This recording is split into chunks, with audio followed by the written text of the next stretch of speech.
In the bitter winter of 1872, in the frostbitten town of Ashbourne, a wind howled through the narrow streets like a predator announcing its presence. The snow crept into the windows of every home, carrying whispers, voices too faint to understand, yet sharp enough to make the hair on the back of your neck stand. And there, in a house at the very edge of town, the Hillshire sisters stared into their mirrors and saw something no living soul should ever glimpse. Not their own reflections, but faces that had died decades ago. Faces twisted in terror, eyes pleading, mouths open in silent screams. No one in Ashbourne dared speak their names aloud.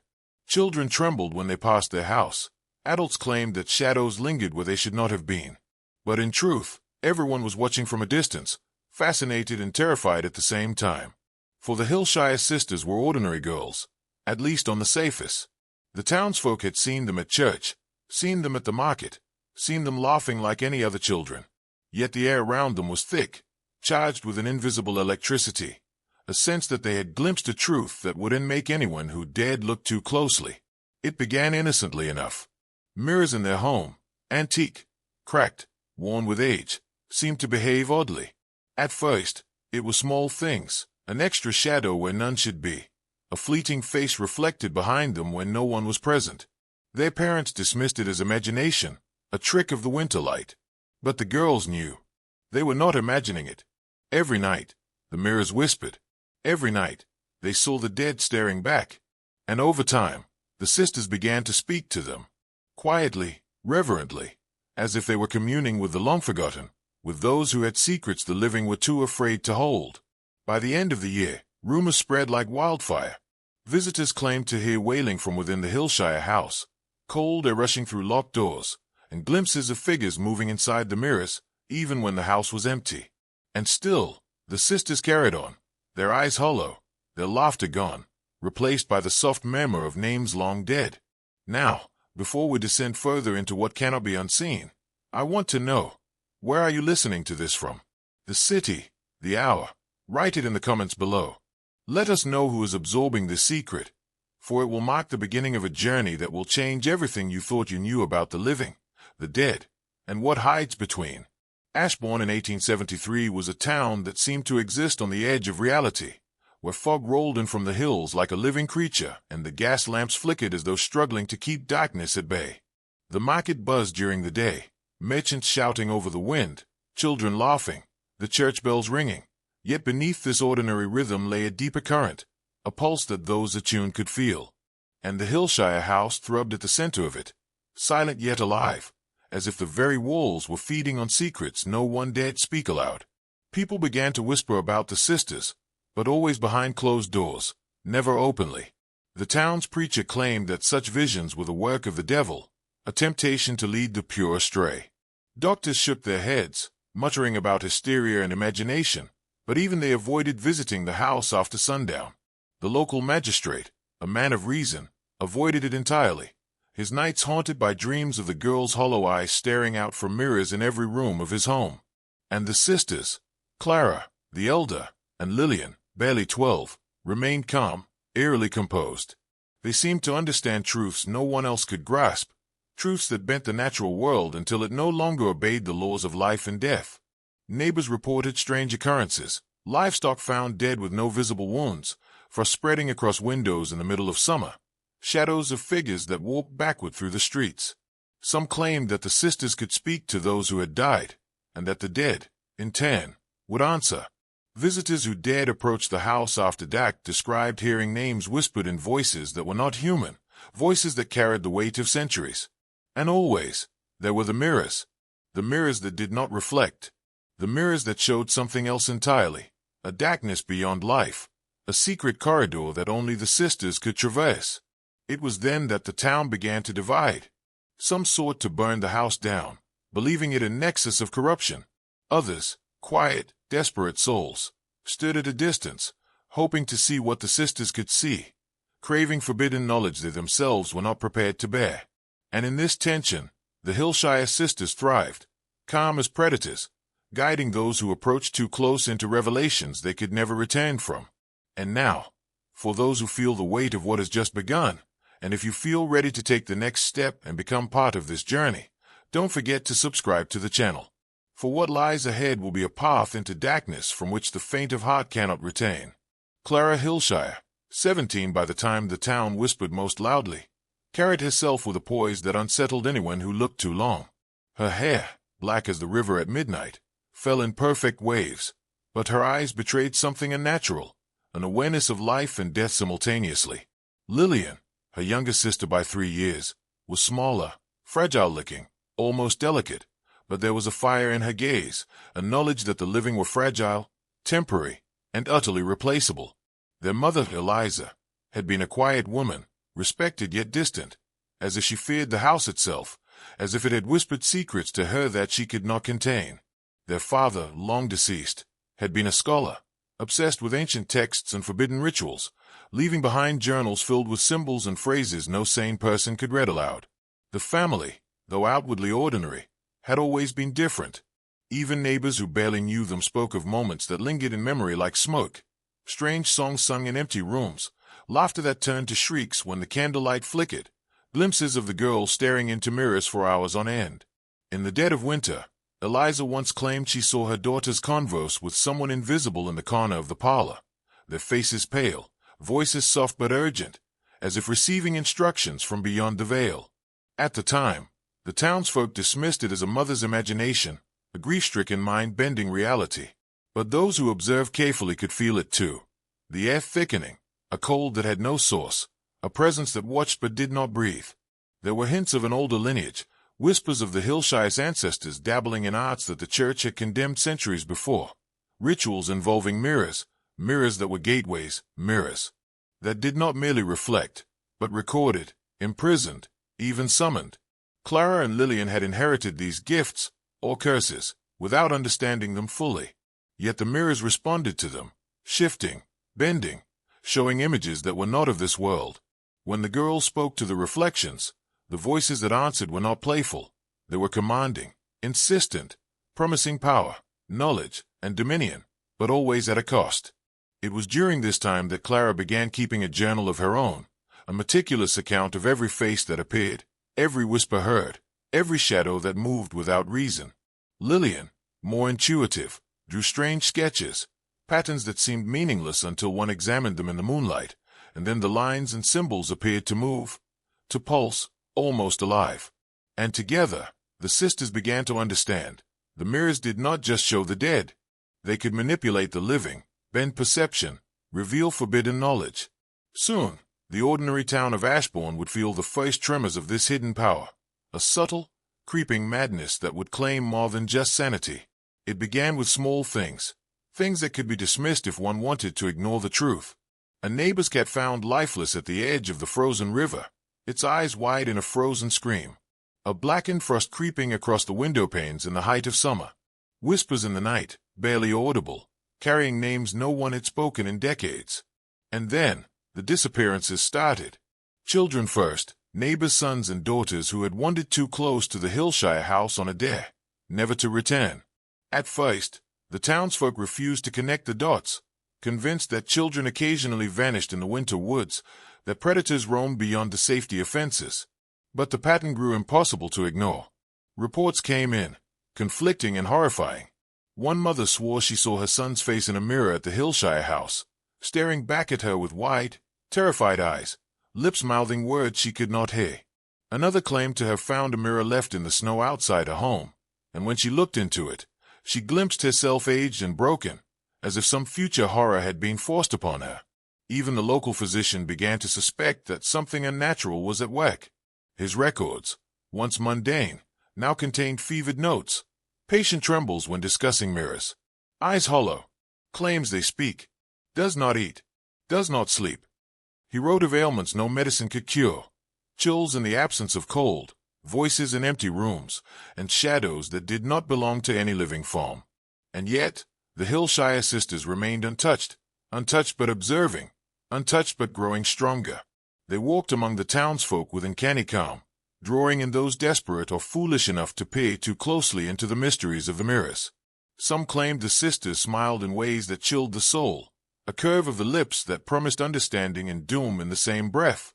At night, the house itself seemed to breathe, expanding and contracting, its mirrors flickering with glimpses of faces that no one else could see. By mid-year, a fear had settled over Ashbourne, a weight pressing down like the frost on the roofs, making every breath sharp and every step uncertain. People avoided the Hillshire house at all costs. Farmers crossed to the other side of the road. Clergy whispered prayers over doorways. Yet some, the curious, the desperate, the uninitiated, could not resist. They knocked. They peered through windows. And when they saw, even briefly, what the sisters commanded the mirrors to reveal, they were forever altered. The town was now on the brink. What had been whispered in shadows was now impossible to deny. Something alive in the Hillshire house fed on fear and knowledge, and the fragile barrier between the living and the dead. It was a bitter night in late November when the first brave, or foolish, souls entered the Hillshire house. The wind howled through broken shutters, rattling the mirrors as if warning intruders to turn back. Those who crossed the threshold described a cold unlike anything natural, seeping into bones, clawing at warmth itself. The parlor was filled with mirrors of every size, each angled in impossible ways, reflecting not just the room but spaces that could not exist, corridors of shadow, faces half seen in the darkness, eyes staring from angles that defied reason. And then they noticed it. Small scratches on the glass, faint etchings of symbols, letters, names of the missing carved so meticulously it could only have been deliberate.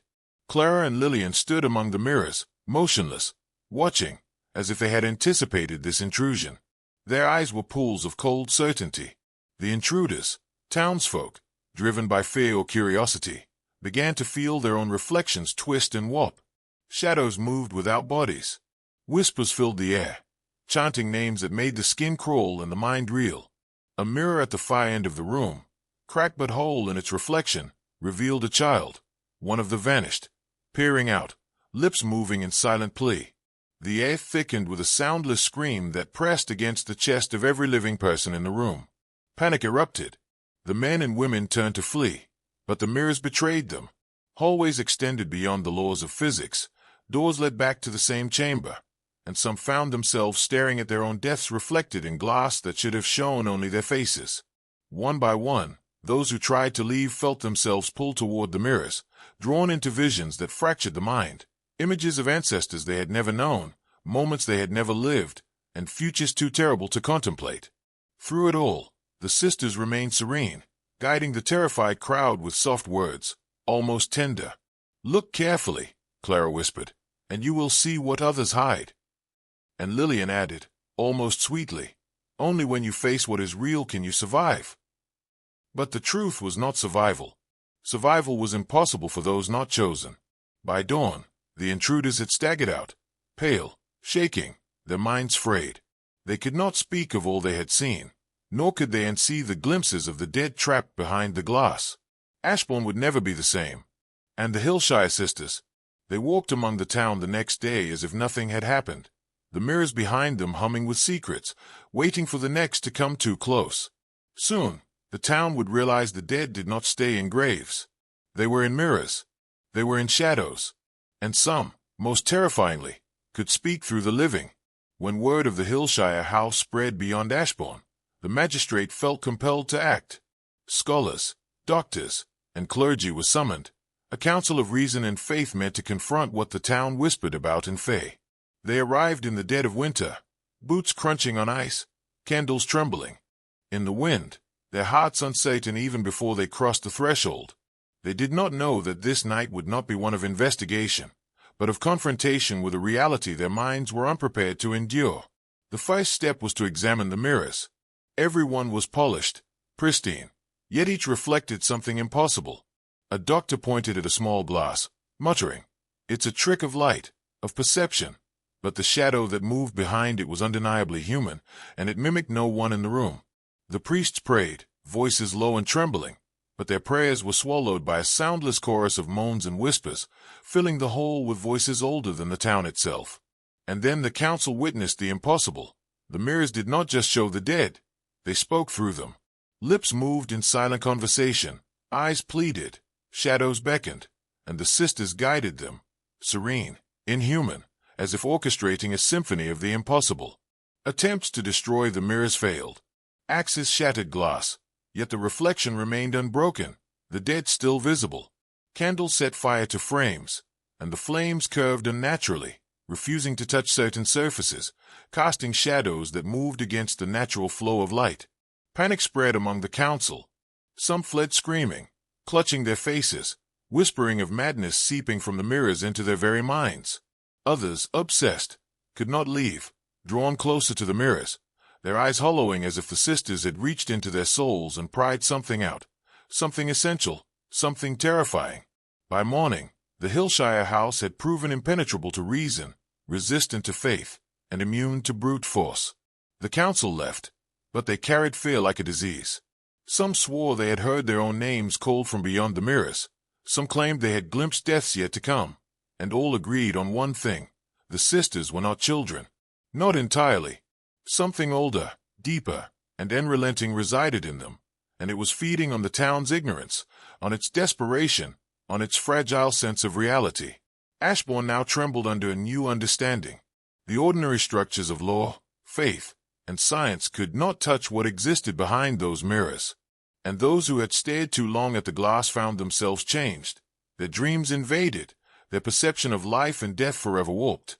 It was Mrs. Caldwell, a widow of steady faith, who first dared to confront the sisters alone. Her son had vanished 2 months prior, swallowed by the cold streets or, as whispers suggested, claimed by the Hillshire mirrors. Clutching a lantern, she approached the house just as the sun dipped below the hills, bleeding the sky red. The wind hissed through the trees like a warning, yet she pressed forward, driven by grief too heavy to ignore. Inside, the house felt alive. The mirrors shimmered with movement, though no one stood before them. Shadows danced across the walls, not cast by candles but by something else, something aware. Clara and Lillian emerged from the parlor's depths, their faces pale, their eyes vast and deep, as if they had been waiting for this moment for centuries. "You seek what you have already lost," Clara whispered, and her voice carried weight, authority, a subtle menace that penetrated the widow's bones. Lillian stepped closer, delicate as glass but sharper than any blade. "Do you understand?" she said softly. "Everything you know about life, it is fragile. It bends. It listens. It can betray you." The widow trembled, but the sisters' calm was unshakable. The mirrors behind them pulsed, and suddenly, Mrs. Caldwell could see her son reflected, older, silent, eyes wide in a plea that no mother should witness. She tried to reach for him, but the glass was a wall, and the reflection recoiled as though resisting her touch. Then the whispers began, at first faint, almost polite. "Your grief, your fear, it feeds us," they said, threading into her mind like smoke through a keyhole. Faces of the missing, both children and adults, appeared in every pane, watching, judging, silently condemning the living for their ignorance. And yet, the sisters did not interfere directly. They let the mirrors teach. They let the dead instruct. Mrs. Caldwell realized, with dawning horror, that the girls were conduits, not victims, not ordinary children, but gatekeepers of knowledge that mortals were never meant to bear. By the time she fled, staggering into the night, her mind was fractured, her soul heavier with truths that could not be shared. The sisters remained in the house, serene, commanding, their reflections multiplying across the mirrors like an army of inevitability. And outside, the wind carried a chilling promise that anyone who sought the mirror's truths would be marked, drawn inexorably toward the house, toward the girls, and toward a darkness that was patient and eternal. Ashbourne was no longer merely a town. It had become a stage for forces unseen, a proving ground for curiosity, grief, and the thin line between the living and the dead. And the Hillshire sisters, they were waiting for the next to step too close.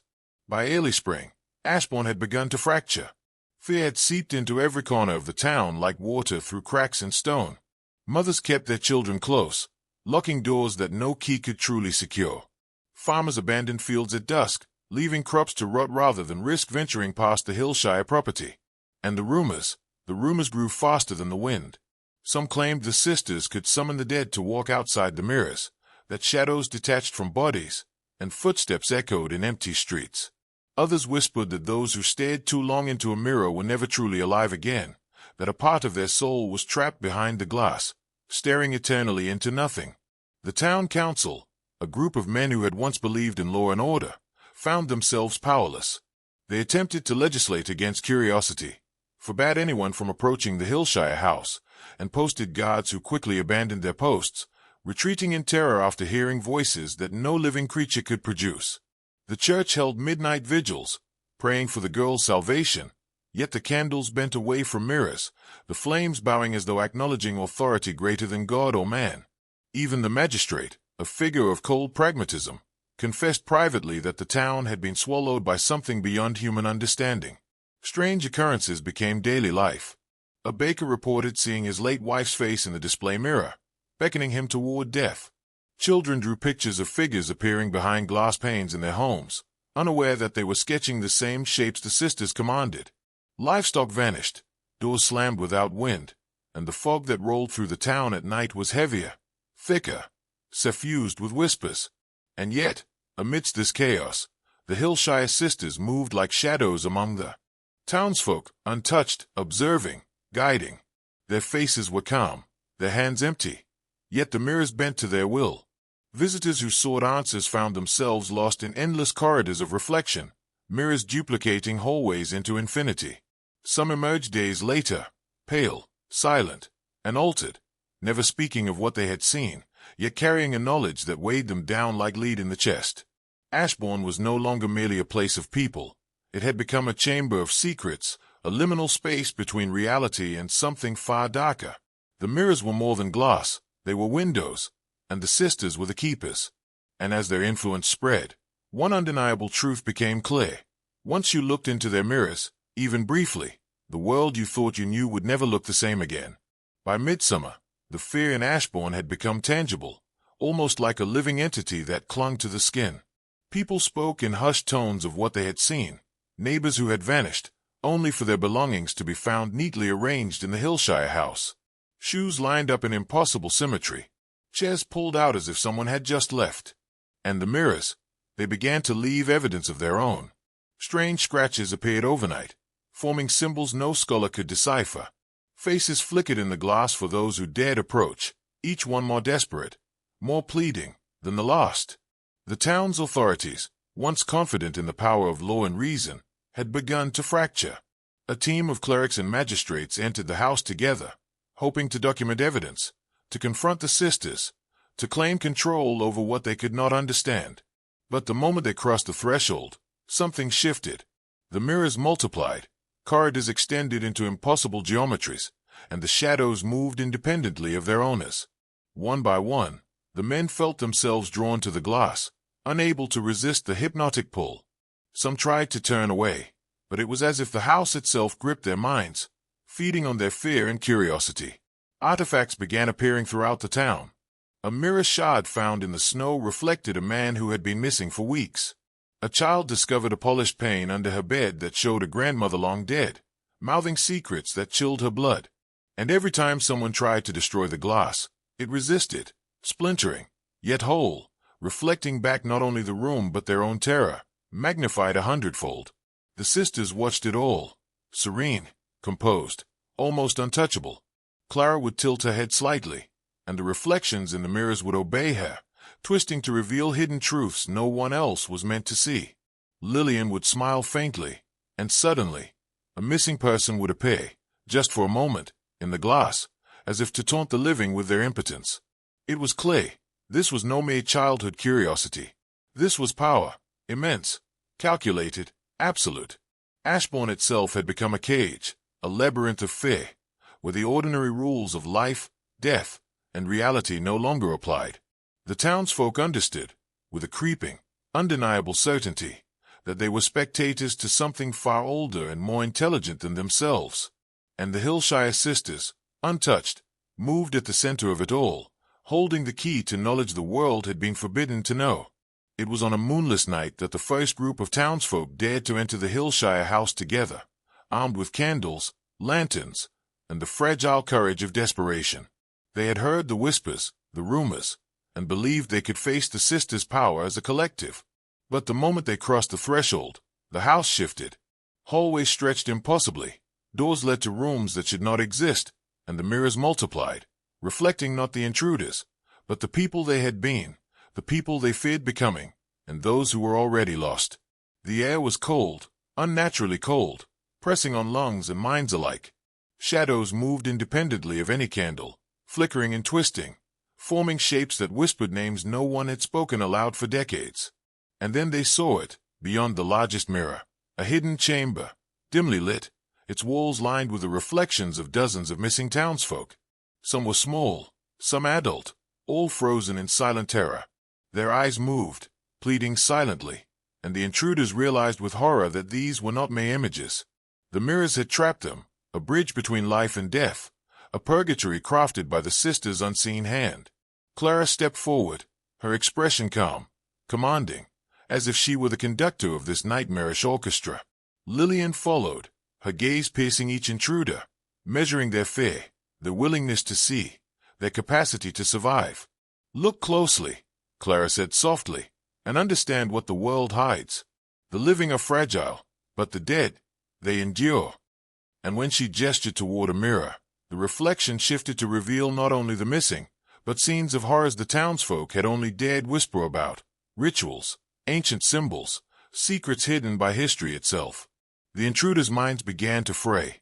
Whispers turned to voices, voices became screams, and the mirror's reflections pressed upon them, offering visions of what they might become, or what awaited them beyond death. Some collapsed, some fled blindly, clutching at walls and doors that no longer led where they expected. And yet, the sisters did not move to stop them. They did not chase, did not coerce.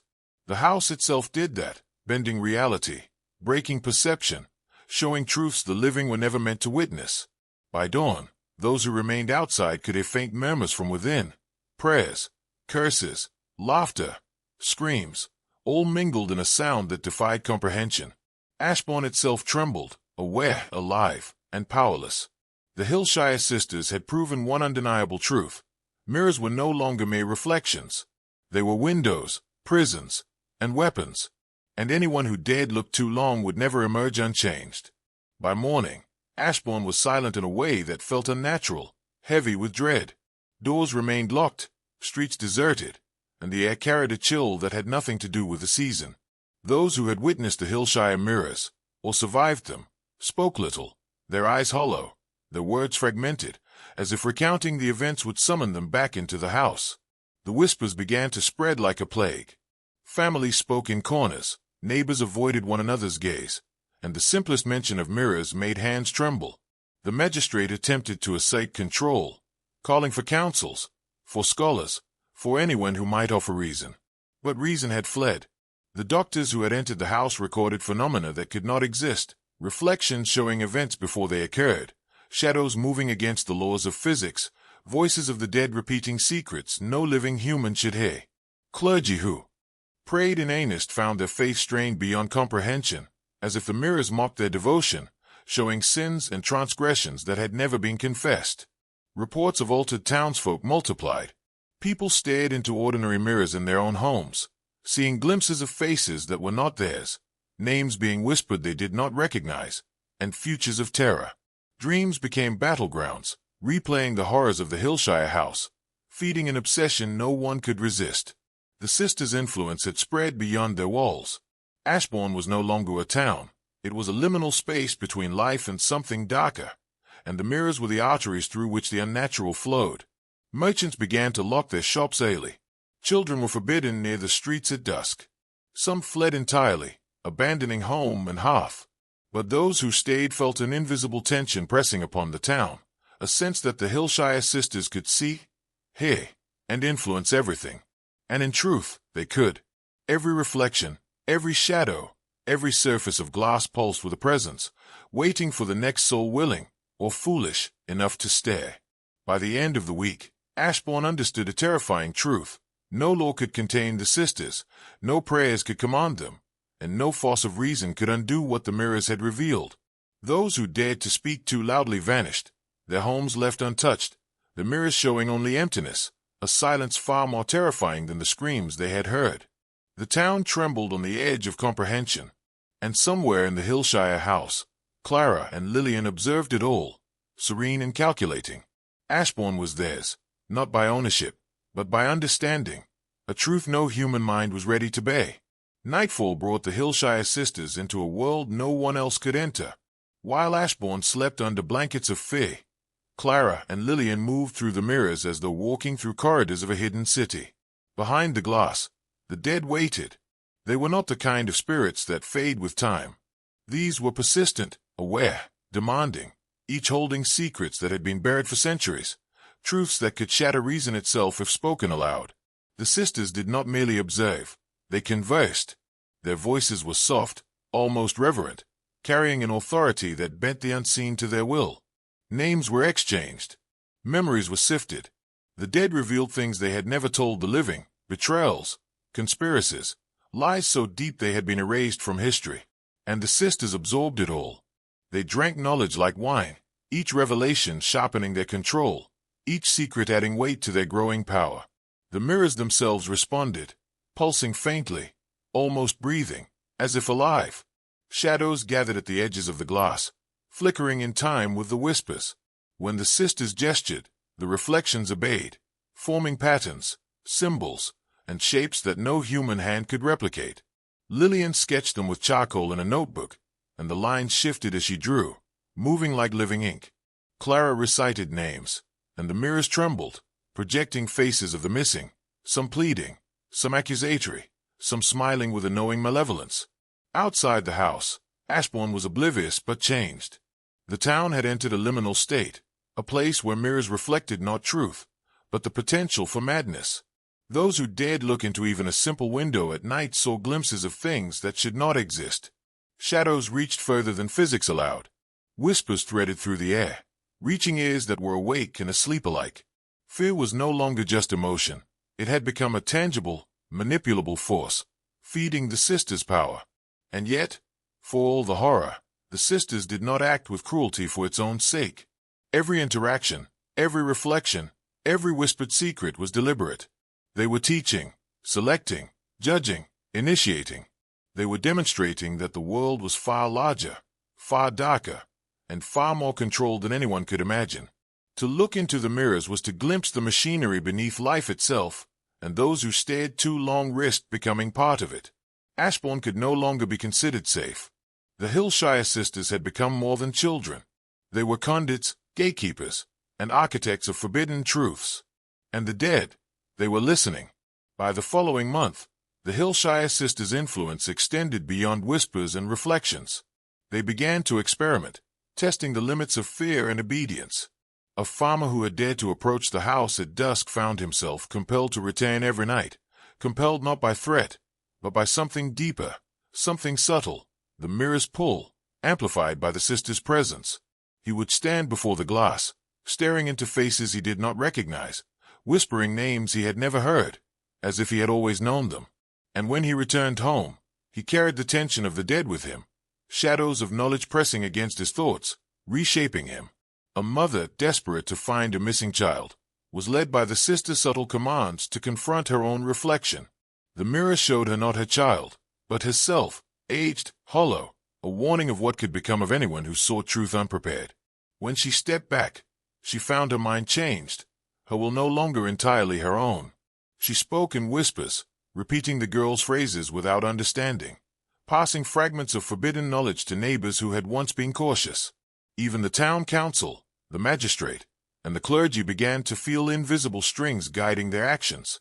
Decisions that seemed rational in daylight now led them inexorably toward the house, toward mirrors they had promised never to enter again. Dreams became battlegrounds, and waking thoughts were invaded by fragments of secrets that belonged to the dead, seeds planted by the sisters' quiet manipulation. Every step taken by the townsfolk seemed predetermined, as though they had become actors in a play written by forces beyond comprehension. The sisters watched, serene, learning which hearts were strong enough to resist and which would fracture entirely. Their eyes glinted with understanding. Each person who succumbed became a channel, amplifying the mirror's power, extending the reach of the dead into Ashbourne. And the mirrors themselves seemed to pulse with satisfaction, reflecting not reality, but possibility. Possibility twisted by fear, grief, and desire for forbidden knowledge. By the end of the week, it was undeniable. Ashbourne was no longer a town governed by law, faith, or reason. Every reflection, every shadow, every flicker of candlelight could carry influence. And at the center of it all, the Hillshire sisters reigned, calm and unchallenged, conduits of knowledge no mortal had the right, or strength, to hold. It was a grey, oppressive morning when a small group of skeptics, men of reason, clergy, and a few bold townsfolk decided to enter the Hillshire house together. They came armed with logic, with faith, with courage, Satan they could expose the illusions, confront the girls, and put an end to the whispers that haunted Ashbourne. But the moment they stepped inside, reality itself seemed to falter. Corridors twisted like ribbons, walls stretched and contracted, and the mirrors multiplied, reflecting not the intruders, but their fears, doubts, and unspoken sins.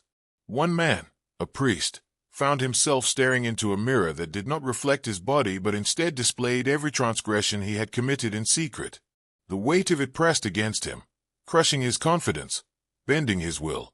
A merchant saw his family in the reflection, but the faces were hollowed, pleading, accusing him of sins he had not yet committed. Shadows detached from their owners, moving independently, whispering names and secrets, and the intruders realized with growing horror that every thought they had ever buried was now on display, weaponized against them. Clara and Lillian remained at the center of it all, serene and commanding. Clara's hand lifted slightly, and reflection shifted, forming impossible patterns that seemed to rearrange the very space. Lillian's eyes scanned the group, and one by one, their minds trembled. They were no longer skeptics. They were witnesses, pawns, and students in a lesson that was neither gentle nor forgiving.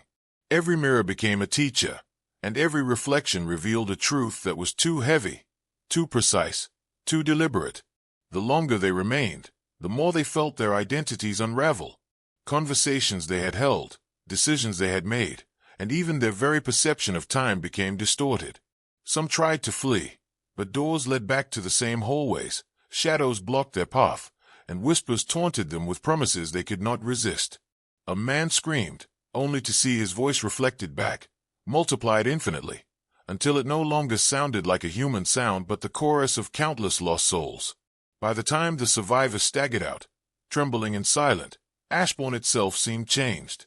Every observer knew the girls were no ordinary children. They were conduits, architects of perception and terror. And the town had learned a terrifying lesson: logic, faith, and reason could not protect the mind from the mirror's reach. The Hillshire sisters had become absolute, their dominion extending beyond glass, beyond walls, and into the very psyche of anyone who dared look too long. By the time summer fully descended on Ashbourne, the town was no longer recognizable to those who had once called it home. The Hillshire sisters' influence had begun to seep into every household, every glance into a glass surface, every shadow in a corner. People who had once laughed freely now walked as if carrying invisible chains, their minds stretched thin by whispers only they could hear. Dreams were invaded nightly.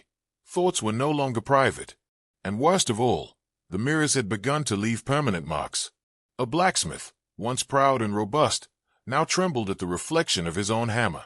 In the mirror, it moved independently, striking, bending, reshaping reality in silent mockery.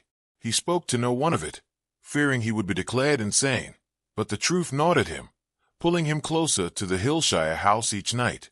A widow who had lost 2 children found herself compelled to draw patterns she did not understand, tracing the same shifting symbols that Lillian had sketched. When she looked up, she realized she had been doing it for hours, lost to the world, her mind bending under knowledge she could not fully grasp. Even children, the most innocent, were not spared. A young boy, staring into a pond, saw his reflection warp into the faces of those long dead. The dead whispered his name, beckoning him toward truths his small mind should never hold.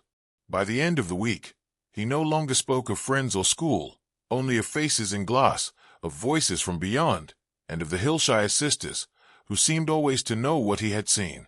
It was undeniable. Ashbourne had entered a new reality, one where the mirrors dictated perception, where fear became a tool of instruction, and where every reflection carried a lesson that could not be unlearned. And at the heart of it all, the sisters remained untouched, serene, their eyes pools of authority and inevitability. Clara's gaze seemed to reach into the depths of a person's mind, measuring strength and weakness, while Lillian orchestrated the shapes and symbols in the mirrors, creating patterns that bent thought and desire alike. By midsummer, the townsfolk whispered only in fragments, their words twisted by fear and understanding. The Hillshire sisters were no longer merely children. They were arbiters of knowledge forbidden to the living. And the mirrors were their instruments, recording, teaching, controlling. Every person who glanced into glass, every shadow that moved independently, every whisper in the wind, each was now a lesson in obedience, a subtle nudge toward comprehension that could never be undone. Ashbourne had learned the first undeniable truth. The living were fragile, the dead were patient, and the Hillshire sisters were absolute. By autumn, Ashbourne's very institutions had begun to bend beneath the weight of the Hillshire sisters' power. The magistrate, once a figure of rational authority, now hesitated before every decision, haunted by whispers of his own future echoed in the mirrors. Town meetings ended in confusion, as council members argued over trivialities while subtle gestures of the sisters, observed only through reflective surfaces, guided their words and actions. It was no longer a town governed by law or reason. It was a stage, and the sisters were the directors, shaping behavior through fear, suggestion, and subtle control. Even the clergy faltered. Priests who had once led prayers and confessions found themselves seeing sins in mirrors that did not exist in reality, shadows of transgressions never committed yet hauntingly plausible. Each reflection carried a moral verdict, a judgment that twisted the psyche, leaving the faithful unable to act decisively. The church became a theater of doubt, where every sermon, every ritual, carried a hidden lesson designed to align thought and behavior with the unseen forces at work in the Hillshire house. The mirrors themselves had begun to appear in unexpected places, in windows, in shop displays, in the smallest polished surfaces. A baker noticed a reflection that wasn't his own, shaping the decisions he made for the day. A teacher found the chalkboard reflecting more than the lesson, showing his students' potential futures, fearful, broken, malleable. And the townsfolk began to notice subtle changes in one another: hesitation, obsessive behavior, compulsions to visit or avoid certain spaces, inexplicable fears, and curiosities all nudged in directions they could not understand. At the center of it all, the Hillshire sisters remained untouched. Clara observed with a penetrating calm, measuring the town's collective will and guiding it like a master tactician. Lillian orchestrated the reflections and shadows, ensuring the mirrors extended the influence of the sisters to every corner of Ashbourne. The sisters did not speak to enforce obedience, they simply existed, and the town obeyed, drawn inexorably into the rhythms of their power. By mid-October, it was clear. The mirrors had become instruments of control, teaching obedience, curiosity, and fear simultaneously. Ashbourne was no longer a community of independent minds. It was a single organism, moving and thinking under the influence of forces unseen, guided by children who were far older than their years, far more intelligent than any human understanding could accommodate. The lesson was unavoidable. The Hillshire sisters did not merely show the dead, they manipulated the living. And any who doubted would learn, slowly, inevitably, that resistance was futile. One night in late October, the town awoke not to the wind, not to the fog, but to a chorus of impossible voices. Every window, every reflective surface, trembled with whispers that no one could localize. Mirrors glimmered unnaturally in candlelight, shop windows reflected impossible hallways, and even puddles on the cobblestone streets seemed to show figures moving beneath their surfaces. The Hillshire sisters had enacted a night unlike any before, a night where Ashbourne itself became a mirror, and every resident a reflection of their own deepest fears. People began seeing the same visions, simultaneously. A butcher's boy glimpsed a swarm of shadowy figures in the glass of his shop, identical to what the baker's wife saw in her kitchen mirror. The same symbols appeared etched in the frost of windows across town, pulsating with meaning that no scholar could decipher. Children, mothers, laborers, and clergy all experienced it. The dead speaking, shapes moving, whispers threading through their minds. One man's reflection called his name, insisting he look deeper, and he obeyed, feeling the pull of the unseen hands of the sisters guiding him forward. Those who tried to flee found themselves drawn inexorably back to the house, not by force, but by curiosity and compulsion. Even the most rational, skeptical minds could not resist the pull. The town's collective psyche had become a single organism, swayed by the mirror's presence, molded by the sisters' subtle manipulations. Fear, awe, and fascination intertwined, creating obedience without command, loyalty without reason. Ashbourne itself had become a demonstration of the sisters' control, a laboratory for the intersection of the living and the dead. Clara and Lillian moved through the mirrors, observing reactions with clinical precision. Clara noted which minds fractured first, which resisted, and which could be molded over time. Lillian traced lines in the reflections, guiding the patterns of thought like a conductor orchestrating music. Together, they expanded the reach of the mirrors beyond the walls of the house, turning every reflective surface into a lesson, a trap, a teacher. By dawn, the town was irrevocably altered. Memories of the night's visions lingered like smoke, shaping decisions, relationships, and desires. Ashbourne had become something other, something fluid, something alive in ways no one could explain. And at the center, untouched and serene, the Hillshire sisters smiled. Their dominion was no longer confined to their house. It extended to every mind, every reflection, every heartbeat in the town. By November, Ashbourne's streets carried an eerie rhythm. The townsfolk moved in patterns that no one could explain, as if drawn by invisible currents. A baker opened his shop at precise hours dictated by impulses he could not understand, saving only those who the mirrors had deemed worthy. Children recited verses they had never learned, whispering warnings and secrets in mirror-like cadence. Even the magistrate, once a pillar of law, enacted policies without conscious thought, bending the town to structures that seemed preordained by forces beyond reason. Those who resisted vanished, quietly at first. A blacksmith who refused to enter his own reflection was found weeks later, wandering the woods, eyes vacant, muttering phrases in a language no one recognized. A mother who ignored the whispers in her home awoke to find herself staring through a mirror at a shadow of herself she did not know existed. The pattern was clear. Ashbourne was being sculpted, its citizens subtly transformed into vessels for the mirror's reach, obedient without needing instruction, fearful yet entranced. The Hillshire sisters observed from the center of the labyrinthine house, untouched, serene, calculating. Clara's gaze penetrated walls, corridors, and reflections alike. She noted the first permanent fractures, a family speaking in riddles, their speech echoing patterns traced by Lillian in her endless sketches. Lillian, meanwhile, extended the mirror's reach, arranging symbols and gestures that whispered into the unconscious minds of the townsfolk. Every glance, every reflection, every flicker of candlelight became a lesson, a subtle act of control. Even those who once claimed independence found themselves bending. Conversations followed patterns dictated by unseen hands. Decisions mirrored the lessons of the mirrors. And those who had not yet fallen wholly under their influence still felt the weight pressing against them, the pull drawing them closer to comprehension they could neither resist nor deny. Ashbourne had ceased to be a collection of individuals. It was now a single organism, its collective consciousness shaped by the Hillshire sisters' will, guided by the knowledge of the dead, and refined through the whispers and reflections that touched every surface. And at the center, calm and unshakable, the sisters reigned.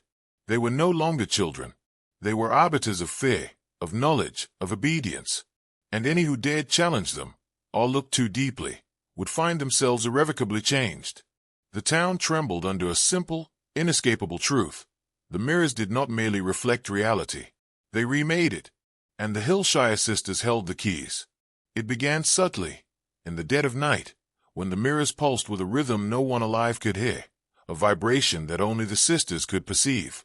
Clara and Lillian had begun what they called the rite of reflection, a communion with the dead, not as spirits to be feared, but as sources of knowledge, guides, and instructors. Candles flickered in impossible patterns, shadows bending to angles that defied physics, and the air was heavy with the scent of old earth, decay, and something far older, something patient. Clara stepped before the largest mirror, one that stretched from floor to ceiling, its surface dark and unyielding. She whispered names, and the glass rippled. Faces appeared, ancient, familiar, unknown, all silently mouthing truths no living person could bear. Lillian traced symbols in the reflection, delicate lines that shifted as though alive. Each symbol called forth a fragment of consciousness from the dead, a memory, a secret, a forbidden truth. And the sisters absorbed it, storing knowledge centuries old, weaving it into patterns that only they could comprehend. The dead did not speak in words, they communicated in visions, in emotions, in flashes of memory. One face revealed the betrayal of a monarch long forgotten. Another showed the secret manipulations of a religious order. A child's face, pale and trembling, whispered of rituals hidden beneath the foundations of Ashbourne itself. The sisters listened, recorded, and integrated it all, extending the reach of their understanding far beyond the limits of mortal minds. Outside, the town felt the shift without knowing why. Mirrors in homes, shops, and schools pulsed faintly, carrying fragments of the right, touching the unconscious minds of those who dared glance into glass. Dreams became fevered, thoughts twisted with knowledge too vast and terrible for comprehension. Children awoke repeating phrases in languages they could not know, and adults found themselves compelled to act, speak, or move in patterns dictated by forces they could not see. The rite of reflection had begun. Ashbourne itself became part of the ritual, every living being a participant, whether willing or not. And at the center, the Hillshire sisters remained untouched, serene, their eyes pools of authority and inevitability. The mirrors no longer merely reflected, they taught, manipulated, and absorbed. The dead were no longer silent, and those who dared look too long would find themselves altered, irrevocably, into conduits of forbidden knowledge, forever bound to the sisters' will. By December, Ashbourne had become unrecognizable. The streets were silent, yet alive with a tension that clawed at every mind. People moved with cautious deliberation, glancing at every reflective surface, every shadow, as if it could betray them. Mirrors were no longer objects, they were threats, teachers, and judges. And the Hillshire sisters had become the invisible directors of every movement, thought, and hesitation. Paranoia took root.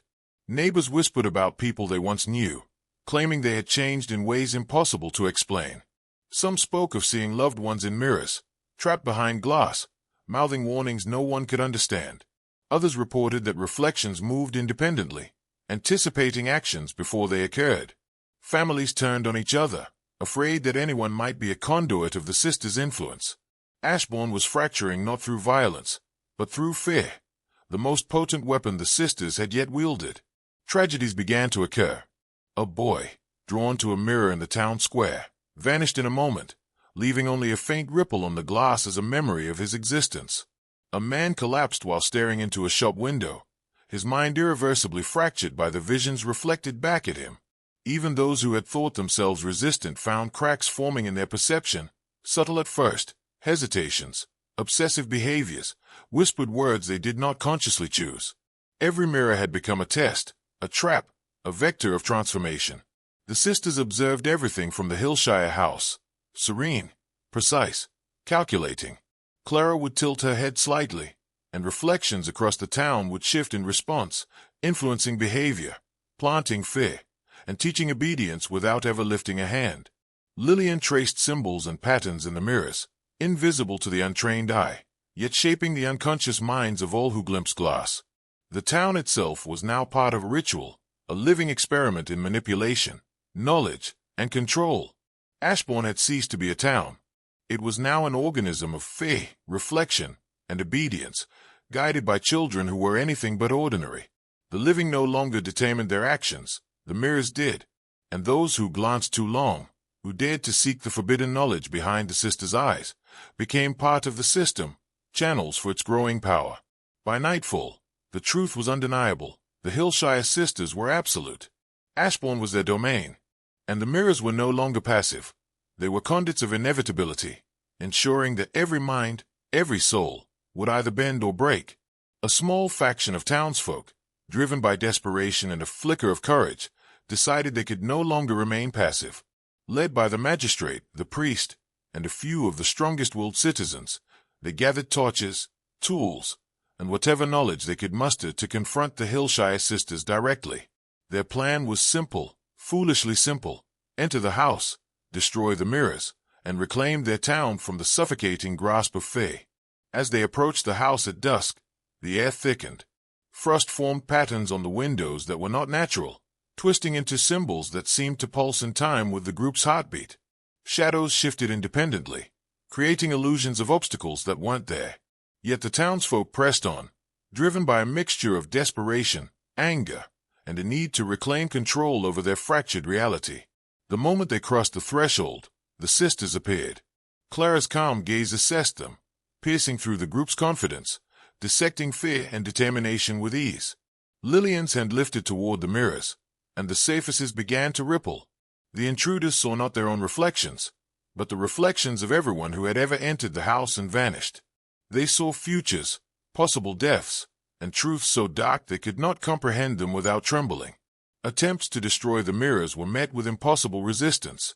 Axes shattered glass, yet reflections remained whole, twisted, and more vivid. Torches ignited flames that bent away from certain panes, leaving them untouched, as though the fire itself recognized the mirror's authority.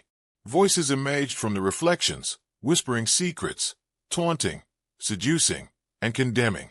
The townsfolk realized too late. The mirrors were not passive. They were alive, aware, and under the absolute command of the sisters. Some of the intruders fled, but the house guided them back inside, corridors stretching infinitely, doors looping into rooms they had already passed. Panic set in, rational thought collapsing under the weight of what they witnessed. The mirrors did not merely reflect, they taught, manipulated, and absorbed. Every attempt to fight or resist only reinforced the sisters' control. By dawn, the remaining townsfolk staggered out, irrevocably changed. Ashbourne had learned that opposition was meaningless, that defiance invited madness, and that the Hillshire sisters' dominion extended not only over mirrors, but over thought, perception, and will itself. The mirrors had proven their inevitability. They could not be broken, only endured, or submitted to. By winter, Ashbourne no longer functioned as a town. It existed as a living, breathing experiment in terror and obedience. Fear had become a language, reflection a grammar, and the mirrors the teachers. Every resident, whether they knew it or not, had been shaped, subtly and irreversibly, by the Hillshire sisters' influence. The streets were empty at night, yet voices echoed from windows, whispers threading through frosted panes, carrying secrets no one dared speak aloud. Paranoia had become endemic. Neighbors avoided one another, afraid that the slightest glance could reveal a hidden allegiance to the mirrors. Families argued over impossible matters, petty grievances magnified into obsessions, and every reflective surface became a potential judge of conscience. Even those who had never entered the Hillshire house felt the pull of the mirrors, dreams invaded by shifting reflections, faces of the missing, and the soft, insistent voices of the sisters themselves. The town's institutions collapsed under the strain. The magistrate, once decisive, could no longer issue rulings without hesitation, his mind haunted by visions of outcomes that spanned decades and lifetimes. The clergy found prayers twisted, distorted, and unrecognized, sermons devolving into murmurs that mirrored the whispers from the mirrors. Schoolrooms echoed with children repeating words they did not know they had learned, their tiny hands tracing symbols that Lillian had designed in the reflections. Every structure of authority, every social norm, had been bent to the will of the sisters. The Hillshire house pulsed at the center of it all. Clara and Lillian moved with unshakable calm, observing, calculating, orchestrating. Every glance they cast, every gesture they made, reshaped the town subtly. Reflections multiplied, shadows danced independently, and whispers threaded through minds like smoke through cracks in stone. Resistance had become impossible, not through force, but through inevitability. Ashbourne had been rewired, its collective consciousness tuned to the sisters' control. By nightfall, the residents began to experience shared visions. Entire families saw the same impossible scenes, simultaneously, futures of fear, pasts rewritten, and faces of the dead merging with the living. The line between what was real and what was reflection blurred. The town had become a single organism, a consciousness shaped by mirrors, fear, and the Hillshire sisters' authority. Ashbourne trembled under one undeniable truth. Reality itself had been altered. The living were no longer masters of their perceptions, the dead were patient, and the sisters, untouched, eternal, and serene, were absolute. And anyone who dared to look into a mirror would learn the same truth. Some knowledge, once glimpsed, could never be forgotten. One bitter December night, the Hillshire sisters called forth what they termed the rite of passage. It was subtle at first, a soft ripple in the mirrors, a pull at the edge of thought, an almost imperceptible hum threading through the streets of Ashbourne. Yet those sensitive to it, those who had already glimpsed forbidden knowledge, felt it immediately. The town itself seemed to inhale, holding its collective breath, waiting for the ritual to begin. Families gathered, drawn by invisible threads, compelled not by force but by fascination and fear. Each participant was led to a mirror, its surface darker than night, smooth and endless. Clara's eyes met theirs, calm and penetrating, weighing their resolve. Lillian's hands traced symbols in the reflection, delicate, shifting lines that seemed to breathe, alive with meaning. The mirrors pulsed in response, echoing the hearts and minds of the participants, testing them, bending them toward comprehension and submission.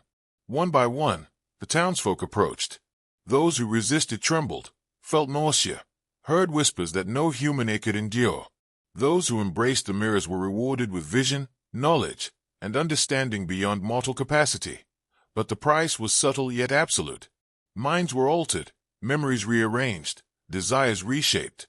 By the end, each participant carried a fragment of the sister's will, a link to the dead, and a permanent awareness of truths too heavy for the uninitiated. Clara instructed silently. The mirrors themselves seemed to pulse in harmony with the participants' hearts, a rhythm that tethered soul to reflection. Lillian's symbols formed patterns across every surface, extending beyond the house, weaving the influence of the sisters into the unconscious minds of every observer. Those who looked into any mirror afterward felt the pull, an instinctive awareness of a reality that had been rewritten. By dawn, Ashbourne had changed irrevocably. The rite of passage had marked the first permanent transformation of the collective town psyche. Faith, obedience, and knowledge were now intertwined.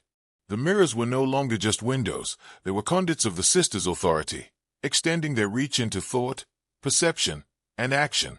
And as the town recovered from the ritual, the sisters' eyes met once more, unflinching and eternal. They had proven a simple, terrifying truth. To look into the mirrors was to become part of a system, to accept a transformation that could never be undone. Now, for those who feel the pull of the mirrors, write the symbolic phrase through the glass twice in the comments below. Lock your transformation and let the sisters' lesson begin to take root in your reality. By midwinter, Ashbourne had become a theater where the dead and the living performed together, orchestrated by the Hillshire sisters. Mirrors pulsed not merely with reflection, but with presence. Shadows flickered independently, carrying whispers that no ear could escape. At first, people thought they were seeing illusions, ghosts from legend, memories of the missing. But soon it became clear. The dead were acting, thinking, and speaking. They were intertwined with the mirrors and the sisters' intent. In the town square, a mother saw her lost child standing beside a fountain, smiling, waving.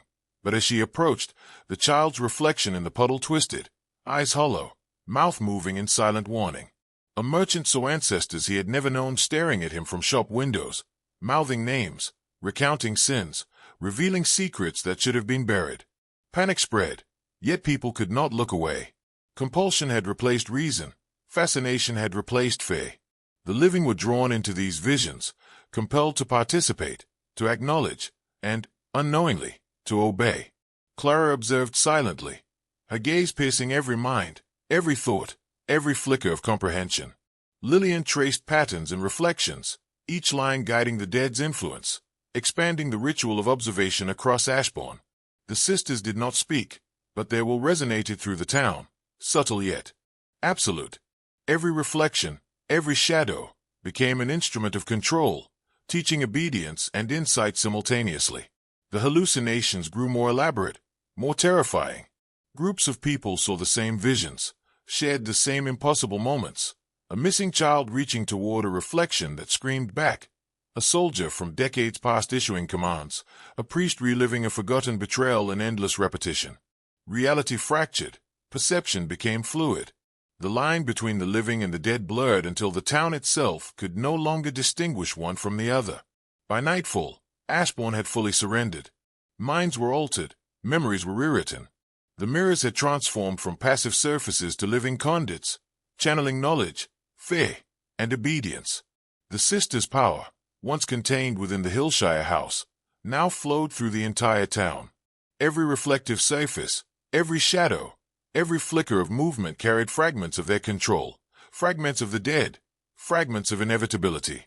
The lesson was unmistakable, resistance was meaningless. Observation was submission, and those who dared to look, even briefly, would never again be wholly themselves. The Hillshire sisters had ensured it. By late winter, the Hillshire sisters had taken their dominion beyond the waking world. Sleep no longer offered respite. Every dream became a classroom, a trial, a mirror of impossibility. The living awoke not refreshed, but hollowed, haunted by visions that lingered like smoke in the mind. Faces of the dead, distorted memories, and impossible futures invaded every night, compelling reflection, obedience, and understanding. A young apprentice woke screaming, clutching at sheets that reflected shadows moving independently.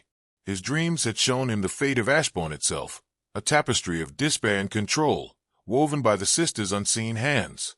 A widow dreamt of conversations with ancestors she had never known, who revealed the town's darkest secrets, its hidden betrayals, and sins that stretched back generations. Each revelation left her awake yet altered, her mind sharpened with knowledge that came with a cost, fear and submission. Clara and Lillian moved unseen through these dreamscapes, calm, precise, and commanding. They did not speak in human voices. Instead, their presence bent the architecture of sleep, shaping what was seen, what was felt, and what was understood. Lillian drew symbols in the reflective spaces of dreams, invisible to those who could not perceive them, yet their influence twisted the unconscious, teaching obedience and comprehension simultaneously. Clara's gaze penetrated the boundaries of thought, measuring which minds could endure the visions, which would fracture, and which would become conduits themselves. By the end of a single night, entire households had experienced the rite of dreams. Children awoke speaking in strange, prophetic phrases. Adults carried memories of events that had never occurred but seemed undeniable. Families whispered in fragments, their words threads of half-formed understanding, unwilling to reveal the depth of what they had seen. Sleep had become a new mirror, intimate, invasive, and inescapable. Ashbourne had surrendered completely. The waking and the sleeping, the living and the dead, the real and the reflected, all had merged under the sister's command. Resistance was no longer possible. Obedience and comprehension had become instinctive, imprinted on the unconscious as surely as the mirrors imprinted on the mind. And yet, the Hillshire sisters remained serene, eternal, absolute. Their lesson was unrelenting. The truth of mirrors, of reflection, of the dead, was unavoidable. Those who sought to close their eyes would still see. Those who sought to flee would still follow the pull. The transformation was complete, irreversible, and absolute. By the first days of January, Ashbourne no longer distinguished night from day. The Hillshire sisters had extended their dominion beyond mirrors, beyond dreams, into a continuous state of reality that existed somewhere between the waking world and reflection.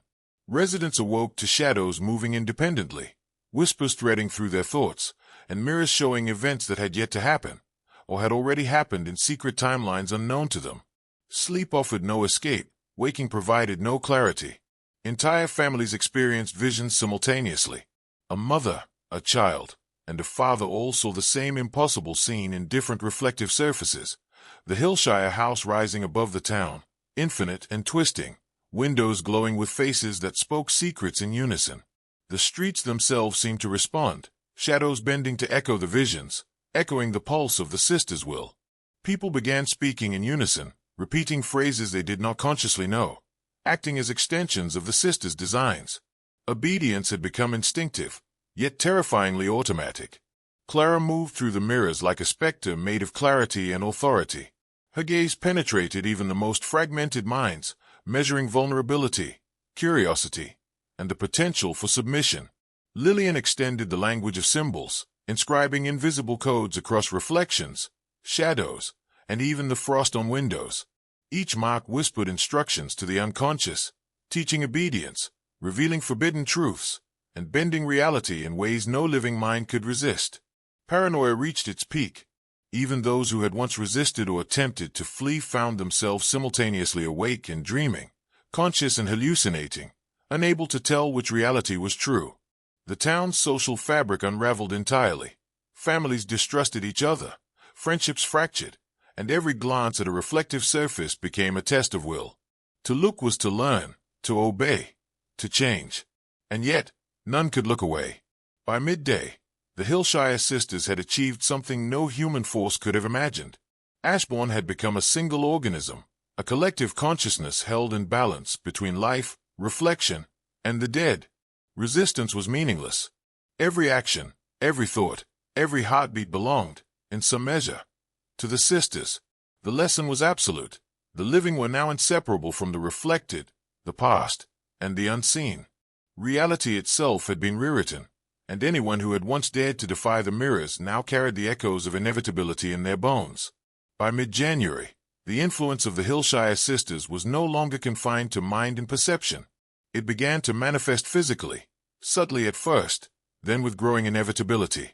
Objects shifted when unobserved, doors slightly ajar would be closed in impossible ways, furniture would appear in rooms it had never occupied, and mirrors themselves seemed to breathe, expanding or contracting as if alive. Shadows no longer obeyed the laws of light. They twisted, lingered, and sometimes detached entirely, moving independently to observe, mimic, or warn. The residents of Ashbourne began noticing changes in themselves. A man stared into a mirror and saw not his reflection, but a version of himself elongated and distorted, his features rearranged by the sister's will. When he reached out, his hand met the glass, and he felt a pressure, as though reality itself resisted him. Others reported seeing their own limbs move differently in reflections, subtly warped, a whisper of a world bending around the Hillshire sisters' dominion. Even the smallest details, frost patterns on windows, ripples and puddles, candle flames, responded, shifting in synchrony with their thoughts, their fears, and their compliance. Clara observed silently, serene, calculating. She measured which minds could endure this new layer of manipulation, which could not, and which were becoming fully intertwined with the mirrors. Lillian extended the invisible language of symbols into the physical world, etching patterns that guided objects, shadows, and even the air itself. Every glance into reflective surfaces now had consequences, teaching obedience, bending perception, and altering the very fabric of the town. By nightfall, entire households reported shared distortions. A kitchen table appeared doubled in some reflections, elongated in others, and seemed to bend toward the observer's will, or perhaps away from it. Children saw their toys moving independently, shadows of themselves twisting across walls. Even the smallest gestures carried weight, as if the sisters had entwined every element of Ashbourne, animate and inanimate, into their web of control. It became undeniable. The Hillshire sisters were no longer limited to mirrors or dreams. Their influence was tangible, physical, and unstoppable. Ashbourne itself had become a living extension of their dominion, a city reshaped in obedience, fear, and reflection. To resist was meaningless. To look was to be transformed. And every heartbeat, every breath, every glance into a reflective surface confirmed one simple, terrifying truth. The sisters will had become reality itself. By late January, Ashbourne no longer existed as a normal town. The streets, buildings, and even the air itself had been remade, subtly and irreversibly, by the Hillshire sisters. Every mirror, window, and reflective surface became a conduit, a portal through which the dead, the living, and the sisters will intersected. Reality itself had become fluid, fractured, reflective, and impossible to navigate. Those who had once walked freely now moved as if part of a greater organism, drawn, pushed, and reshaped by invisible threads of control. In the Hillshire house, Clara and Lillian observed this transformation with a calm that belied the enormity of their achievement. Clara's gaze penetrated every reflection, mapping the town's consciousness, while Lillian's hands traced symbols in mirrors that extended far beyond the house, weaving the dead, the living, and the sisters into one seamless web. They no longer needed words or gestures to command. The town itself had become a living extension of their will. Every heartbeat, every glance into glass, every shadow's movement was an act of submission, a lesson absorbed. Townsfolk could no longer distinguish what was real from what was reflected. A man passing a shop window saw his reflection gesturing differently than he moved. A child's laughter echoed, but when turned to look, the source was nowhere to be found. Conversations overlapped with echoes from the dead. Visions of the past, present, and possible futures merged into one continuous, incomprehensible stream. Even those who had once been skeptical now moved in perfect synchrony with the patterns the sisters had orchestrated. The mirrors themselves pulsed with presence, alive, aware, and infinite. They taught, judged, and reshaped simultaneously. To look was to obey, to know, to be transformed. And the dead, far from silent, now whispered continuously, their consciousness interwoven with the living and with the sisters' will. Ashbourne had become a singular organism, existing in a state between life and reflection, between the past and the future, between fear and comprehension. At the center, the sisters remained serene, eternal, and absolute. Their power was no longer confined. They were the nexus of the town, the living, and the dead. To resist was impossible. To glance, to breathe, to think, even for a moment, was to be absorbed, reshaped, and bound to their dominion. The lesson was unyielding. The mirrors did not merely reflect reality. They made it. By the final days of January, Ashbourne had ceased to function as a town in any conventional sense. Its streets were no longer pathways, its buildings no longer structures. They were extensions of the mirrors, of the Sister's will, of a consciousness that now encompassed the living, the dead, and the reflective spaces themselves. The people moved as if in a dream they could not wake from, compelled by currents they could not see, their minds intertwined with the Sister's ever-expanding dominion. Paranoia and awe had fused into a single sensation. Every glance at glass carried a lesson. Every reflection taught obedience. Even thoughts were no longer private. A merchant, attempting to count coins, found the mirrors reflecting different sums, each impossible but persuasive. A child looked into a shop window and saw not herself, but Ashbourne's entire history, her own life folded into the lives of countless others, all observed, all guided, all transformed. Clara moved like a shadow of inevitability, her gaze spanning every consciousness, measuring which could endure, which could teach themselves obedience, and which would shatter entirely. Lillian's fingers danced through the mirror surfaces, etching invisible patterns that twisted thought, perception, and action alike. They no longer needed to speak. Words had become unnecessary. The town itself had learned the lesson. The mirrors dictated reality, and reality had become mirrors. Even the dead were no longer separate. Specters of those long gone wove through the streets, participating, observing, whispering truths that reshaped memory and understanding. Conversations overlapped with echoes of the past. Actions of the living were mirrored by the dead. The boundaries of time and life had dissolved. Those who had once fled or resisted were either gone, absorbed, or acting unknowingly as conduits for this new reality. Ashbourne had become a single, infinite organism of thought, reflection, fear, and obedience. Resistance was meaningless. Memory had been rewritten. Dreams and wakefulness were indistinguishable. Every reflection, every shadow, every whisper reinforced the lesson. The Hillshire Sisters' authority was absolute. Now, as you listen, consider this. Every mirror you glance into, every shadow you notice, carries the same lesson, the same pull. The Sisters' dominion does not end at Ashbourne. It exists wherever reflection meets thought.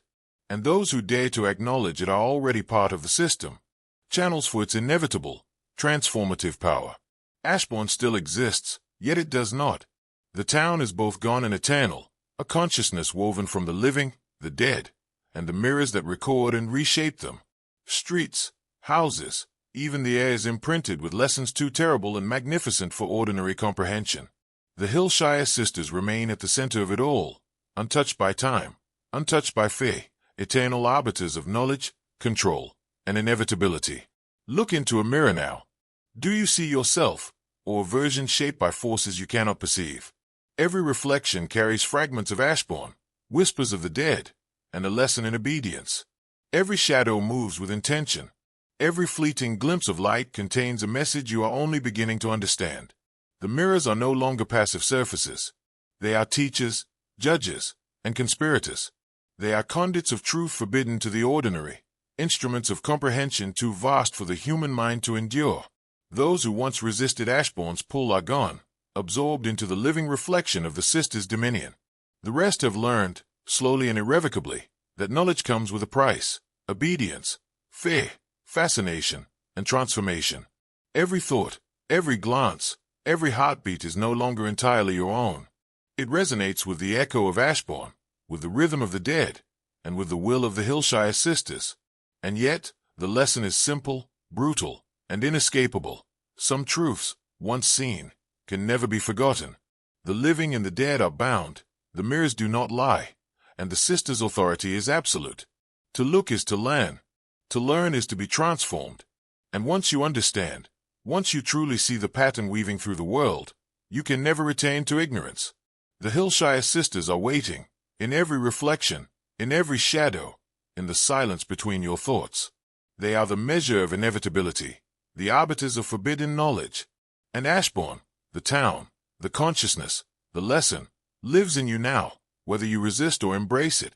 Now, before you leave, remember this. Your transformation begins in recognition. To lock it, to accept the mirror's lesson fully, write the symbolic phrase through the glass twice in the comments. Every mirror you encounter from this moment carries the same lesson. Every shadow whispers the same truth, and every heartbeat echoes Ashbourne itself. Once seen, never unseen. Once known, never unknowable.